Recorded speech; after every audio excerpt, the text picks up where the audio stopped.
اچھا یہاں پہ جو بایولوجی کے جو ٹیچرز بیٹھے ہوئے ہیں I am always interested in جو بایولوجی کے ٹیچرس ہیں, ہمیشہ مجھے دلچسپی رہتی ہے کیونکہ گھوم پھر کے بات کہیں نہ کہیں ایوولوشن کی طرف چلی جاتی ہے.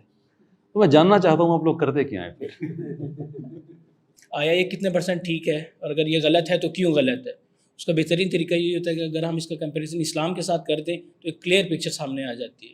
تو موسٹلی میں پڑھاتے ہوئے اس بات کا پورا ہم لوگ یہ خیال رکھتے ہیں کہ کہیں سائنس میں وہ والے پوائنٹ سامنے جو کہ تضاد پیدا کر رہے ہیں یا میچ نہیں کر رہے ہیں ہمارے پوائنٹ آف ویو سے, اسلامک پوائنٹ آف ویو سے یا قرآن کے ساتھ, تو بچوں کو کلیئر پکچر بتائی جائے کہ بیٹا ٹھیک ہے ہم پڑھ ضرور رہے ہیں لیکن ہمارا بلیف جو ہے وہ وہی ہے جو قرآن کہہ رہا ہے, جو اسلام کہہ رہا ہے. تو اس چیز کو کلیئر کٹ بتانا میرے خیال سے اس لیے بھی لازمی ہے کہ یہی بچے کل آگے جب یونیورسٹیز میں جائیں گے یا دوسری سوسائٹیز میں جائیں گے جہاں انہوں نے جا کے ڈیل کرنا ہے, تو کہیں ایسا خدا نہ خواستہ نہ ہو کہ ان کے مائنڈ میں یہ چیز پہلے سے بیٹھ چکی ہو کہ جو کنسیپٹ ہمیں ادر دین اسلام ملتا ہے, مختلف پوائنٹ آف ویو سے, مختلف کنسیپٹس ہیں, مختلف تھیریز ہیں جو ہمیں بتائی جاتی ہیں, تو کہیں ہمارے اندر رس بچ نہ جائے اور کہیں ایسا نہ ہو کہ معاشرے میں اگلی نسل جو ہے خدا نہ خواستہ کوئی اس کو اپنے بلیف کا حصہ بنا لیں.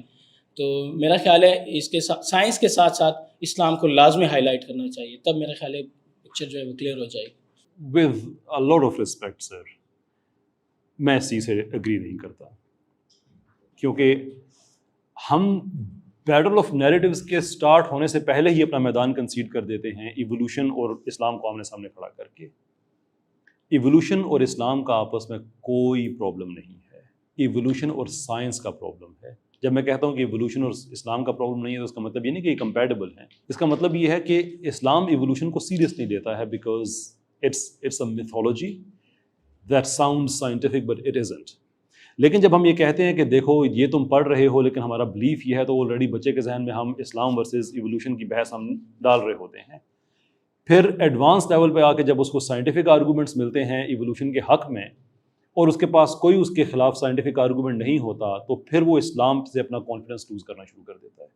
And this is where we get it wrong, college level پہ, یونیورسٹی لیول پہ. اگر ہم کہیں کہ یہ ڈفرینس نہیں ہے تو بکس ہیں ہمارے پاس, ڈارونین کنسیپٹ ہے, لامارک کنسیپٹ ہے, اس کے علاوہ اور بھی کافی ساری تھیریز ہیں, اسپیشل کریشن کی تھیری ہے. تو پہلے تو بچے کو بتائیں کہ یہ تھیری کہتی کیا ہے. دوسری بات یہ بڑی اچھی بات ہوگی کہ ہم ڈفرینس نہ بنائیں, لیکن ایک جو چیز ہے وہ بالکل ہے, اس کو کلیئر کرنا ڈیوٹی بھی ایک ٹیچر کی یہ ہے.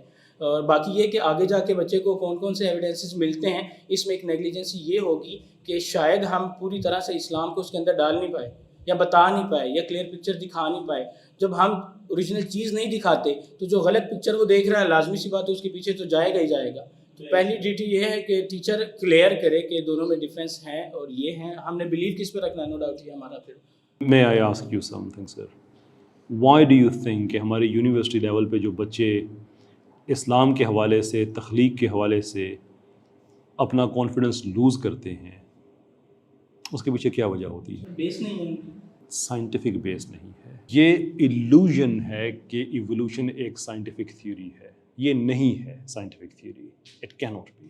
ہمارا اصل کام یہ ہے کہ جب ہم ایوولوشنری تھیوری پڑھائیں تو ساتھ ان کو بتائیں کہ نیچرل سلیکشن کریٹو فورس نہیں ہے. اور یہ ہم کوئی اپنی طرف سے بات نہیں کہیں گے, یہ بات جو ایلیٹ سائنٹیفک پبلیکیشنز ہیں اس میں ریپیٹڈلی پبلش ہوتی ہے, یہ صرف اسکول کالج لیول کے پہ آتی نہیں ہے. دیر از ٹیکنیکل لٹریچر اور ایک عوامی لٹریچر جو کہ عام طور پہ سوشل میڈیا کے ذریعے سامنے آتا ہے. ہم اس سے ہمارا انٹرسٹ نہیں ہونا چاہیے, ہمارا انٹرسٹ ٹیکنیکل لٹریچر سے ہونا چاہیے کہ نیچر کریٹو فورس نہیں ہے, میوٹیشنز رینڈم نہیں ہے, دیر از نو سائنٹیفک ایویڈنس کی میوٹیشنز رینڈم ہوتی ہیں. انفیکٹ ہمارے پاس اس کے اپوزٹ ایویڈنس موجود ہے کہ جس کو ہم میوٹیشن کہتے ہیں, جو جینز کی ویریشنز ہوتی ہیں وہ پرپز بلڈ ہوتی ہیں. ابھی پچھلے سال ہی 3 ریسرچ پیپرز آئے ہیں جو کنفرم کر رہی ہیں کہ جس کو ہم میوٹیشن رینڈم کہہ رہے ہیں وہ رینڈم نہیں ہے, وہ تو ایک پرپز فل کر رہی ہے. اور اگر پرپز فل کر رہی ہے تو جب کوڈونز کے جب آپس میں چینج ہوتا ہے, فار ایگزامپل ATC اور G میں اگر ATC آپس میں مل رہے ہیں and it has a different phenotypical effect, لیکن جب CTA ملتے ہیں تو اس کا فینوٹیپیکل افیکٹ چینج ہو جاتا ہے, جو اسپیشیز کو پروٹیکٹ کر رہی ہے تو اپنا ایک پرپز سرو کر رہی ہے. دیر فور یہ رینڈم نہیں ہے, یہ ایکسیڈنٹل نہیں ہے. جب DNA نئی انفارمیشن کو جنریٹ کرتا ہے جو RNA سے پاس ہو کے رائبوسوم میں جاتی ہے اور وہاں سے نئے پروٹینز بنتے ہیں, تو وہ انفارمیشن اتنی پریسائز ہوتی ہے, نیچر از ناٹ کیپیبل کہ ایکسیڈنٹلی ایسی انفارمیشن جنریٹ کر سکے کیونکہ وہ کریٹو فورس نہیں ہے. تو آپ ایوولوشن کو کہ جب سائنٹیفک آرگومنٹس دیں گے کہ یہ کیوں ایک غلط نظریہ ہے, پھر جب آپ بتاتے ہیں کہ غلط نظریہ کیا ہے تو صحیح نظریہ کیا ہے؟ تخلیق کا نظریہ ہے، الخالق کا نظریہ ہے.